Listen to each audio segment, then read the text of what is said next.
Army लाभर जिंदाबाद जिंदाबाद जिंदाबाद। आर्मी लाभर जिंदाबाद जिंदाबाद जिंदाबाद। तानाशाही नहीं चलेगी नहीं चलेगी नहीं चलेगी। तानाशाही नहीं चलेगी नहीं चलेगी नहीं चलेगी। म्यूजिक बाय गौरव राज। एक बात पूछी हम मोदी सरकार से, आर्मी पर आए ले कवन विचार से। 4 साल तय कैले कवन अधिकार से, महंगा पड़ी ले पंगा आर्मी लभर से। 4 साल ढीला नौकरी दे के छीला, गरम मिजाज अभी आर्मी वाला फील्डा। आर्मी लाभर जिंदाबाद जिंदाबाद जिंदाबाद। एक बात पूछी हम मोदी सरकार से, आर्मी पर आए ले कवन विचार से। 4 साल तय कैले कवन अधिकार से, महंगा पड़ी ले पंगा आर्मी लभर से। 4 साल ढीला नौकरी दे के छीला, गरम मिजाज अभी आर्मी वाला फील्डा। आर्मी लाभर जिंदाबाद जिंदाबाद जिंदाबाद।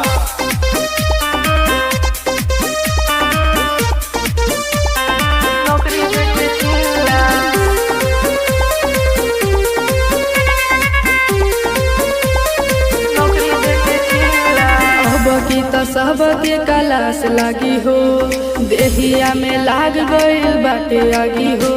आके करा प्रयास करी के पे विश्वास, मोदी योगी सब जना कैले सत्यानाश। 4 साल ढीला नौकरी दे के छीला, गरम बा मिजाज अभी आर्मी वाला फील्डा। आर्मी लाभर जिंदाबाद जिंदाबाद जिंदाबाद। के बात पूछी हम मोदी सरकार से, आर्मी पर आए ले कवन विचार से। 4 साल तय कैले कवन अधिकार से, महंगा पड़ी ले पंगा आर्मी लभर से। 4 साल ढीला नौकरी दे के छीला, गरम बा मिजाज अभी आर्मी वाला फील्डा। आर्मी लाभर जिंदाबाद जिंदाबाद जिंदाबाद।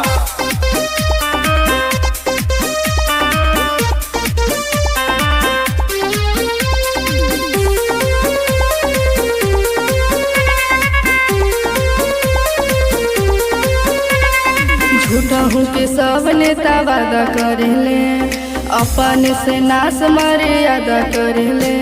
ऐसन सरकार पधिकार बाटे हो, केहू के नानी मन विचार बाटे हो।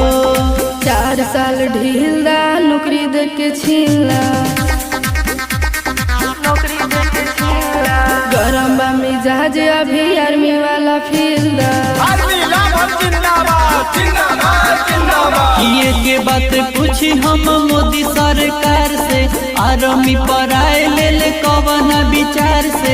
4 साल तय कैले कवन अधिकार से, महंगा पड़ी ले पंगा आर्मी लभर से। 4 साल ढीला नौकरी दे के छीला, गरम बा मिजाज अभी आर्मी वाला फील्डा। आर्मी लाभर जिंदाबाद जिंदाबाद जिंदाबाद। गरम बा मिजाज अभी